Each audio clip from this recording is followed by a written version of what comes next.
Salamlar. Mən uzman doktor Ergün Hacıyev, uroloq, androloq. YouTube kanalıma xoş gəlmisiniz. Bugünkü mövzumuz ağır dərəcəli sərtləşən problemlərində biz bildiyimiz kimi dərman müalicələri, penis reabilitasiya, yəni regenerativ müalicələr, yəni zərbə dalğalardır, penis injeksiyalarıdır, kök hüceyrələrdir, mikrobalon texnologiyasıdır. Bunlar artıq öz köməyini göstərməyəndə biz məcbur olub artıq penis protezlərinə əl tuturuq.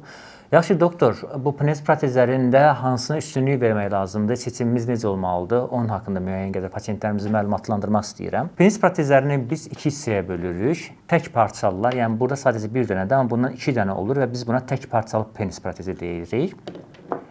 Bir də ki, üç parçalı penis protezlər. Burada bunların bir-birinə qarşı avantajları və dezavantajları var. Tək parçalı penis protezlərindən danışaq. Burada bu cinsi orqanın içərisinə yerləşdirilir. Hansı ki, orada biz şişən cisimciyi dediyimiz, ora qan yığılaraq cinsi orqanda sərtləşmə əldə edilir. Artıq ora qan getmədiyi üçün də cinsi orqanda sərtləşmə olmur. Biz oraya sağlı-sollu bundan yerləşdiririk və penisdə yarı sərt vəziyyət əldə edirik. Bu yarı sərt vəziyyətlə biz lazım gəldiyində cinsi münasibətə girə bilirik, lazım gələndə də tualetə də çıxa bilirik. Birinci avantajı nədir? İstifadəsinin çox sadə olmasıdır. Yəni lazım gələndə bunu dikləşdiririk, lazım gələndə də endiririk.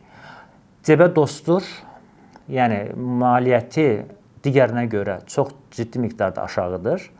Amma dezavantajı nədir təbii ki? Dezavantajı burada hər zaman yarı sərt bir vəziyyət var və bu yarı sərt vəziyyət pasiyenti bəzən diskomfort hissi verə bilər və plaja getdiyimizdə və yaxud da bir alt paltarından cinsi orqanın müəyyən qədər sərt olduğunu görə bilirik. Burada da mən pasiyentlərimə daha dar alt paltarı geyinməyi və plaja gedərkən o dar alt paltarın üzərinə biz çimərlik geyimini geyməyini tövsiyə edirik.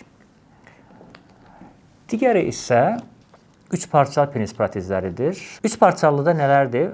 Penisə yerləşdirilən qism, idarə etmə hissəsi, bu hissə iki xəyanın arasında olur və kənardan görsənmir. Burada da təqribən 50 ml ya da 100 ml xəzinəsi olan bir burada balon yerləşir. Bu da qarın boşluğuna qoyulur və kənardan heç bir şəkildə anlaşılmır. Bunun avantajları nələrdir? Bunun avantajı ilk başda tam sərtləşməyə yaxın sərtləşmə əldə olunur və çöldən, ikisinə də onsuz da görsənmir, çöldən nəyə olub-olmadığı görsənmir. Sadəcə burada tama yaxın ereksiya olduğu üçün penis qısalmalara səbəb olmur və normal şəkildə lazım gələndə endirə bilirsiniz, lazım gələndə də qaldıra bilirsiniz. Dezavantajları nələrdir bəs? Dezavantajı müəyyən qədər maliyyə tələb etməsidir və ikincisi də istifadəsinin tərk parçalıya əsasən daha mürəkkəb olmasıdır. İlk başlarda pasiyentlərin bunu istifadə etmələrində biraz çətinlik yarana bilər, amma əl örgəşdikdən sonra zaten artıq bu problem də ortadan qalxır. Çünki burada biz sərtləşmə əldə etdiyimizdə buna basırıq.